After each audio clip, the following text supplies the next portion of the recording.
என்ன கொட்டுற? சக்கரை இந்த டப்பால எறும்பு வச்சிருச்சு, அதான் வெயில தட்டுறேன். எறும்பெல்லாம் செத்துருச்சா? வெயில காஞ்சா செத்துடும். நீங்க தின்னது போக மிச்ச சக்கரை தானே எறும்பு மொச்சுது. அத நிழல்ல விட்டுருந்தா தப்பிச்சிருக்கும். வெயில்ல கொட்டி சாகடிச்சிட்டீங்க. சக்கரைய மூட்டை மூட்டையா பதுக்கி வச்சுட்டு ஏர் கண்டிஷன் ரூம்ல கால் மேல கால் போட்டு படுத்து தூங்குறானே, அவனை நம்மளால கொல்ல முடியல. ஒரு பாவம் செய்யாத எறும்பத்தான கொல்ல முடியுது. கொல்லுங்க கொல்லுங்க. சரக்கு வெள்ளைக்காரன் காலத்துல இருந்த மாதிரி இல்லப்பா. அப்புறம் எதுக்கு வெள்ளைக்காரனை விரட்டினீங்க? வெள்ளைக்காரனையும் விரட்டி போடுவீங்க, சரக்கு நல்லா இல்லைன்னு சொல்லுவீங்க. சுதேசி, இதையாவது ஆதரி. நல்லா சொல்லும். யாரியாது? ஏயா பெருசு, எத்தனை வருஷமா நீ சாப்பிடுற?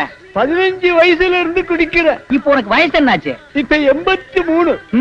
பிராண்டி விஸ்கி சாப்பிடுறவன் எல்லாம் 35-40லயே போயிடுறான். இதுக்கு 80 வயசு. ஒருவேளை ஆயுள் வரத்துக்கு இதுதான் நல்லதோ? ஆல் கிளாஸ் பீப்புள்ஸ் சொல்றாங்களே, அது இவங்க தான். அது எப்படின்னு எல்லார் கையிலும் கிளாஸ் இருக்கு.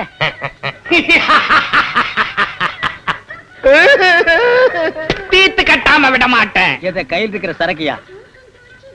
ஒரு பாட்டிலுக்குள்ள காதல், வீரம், சோகம், பைத்தியம், டிராஜடி இத்தனையும் வச்சிருக்கான். இத முதல்ல கண்டுபிடிச்சவன் எப்பேற்பட்டவனா இருப்பான். அவன் வாழ்க. என்ன மேடையில தலைவர் உங்களை தூக்குன்னு தூக்குனாரு?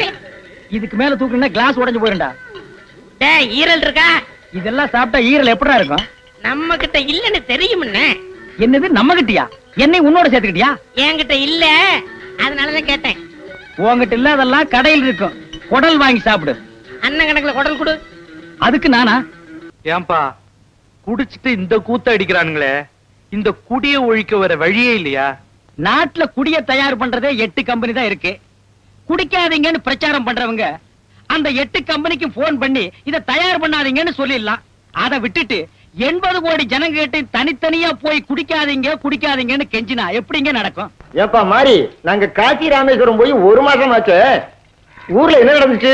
அங்கங்க மறியல் நடந்துச்சு, அத கண்டிச்சு மீட்டிங் நடந்துச்சு, சர்வகட்சி ஊர்வலம் நடந்துச்சு, பள்ளிக்கூடம் எல்லாம் மூடியாச்சு. நாங்க ஊர்ல இருக்கும்போது இதுதானே நடந்துச்சு. இப்போ அதான் நடக்குது. இனிமே எப்பவும் அதான் நடக்கும். நீங்க காசி ராமேஸ்வரம் போயிட்டு வந்தா இவங்க எல்லாம் திருந்திருவாங்களா?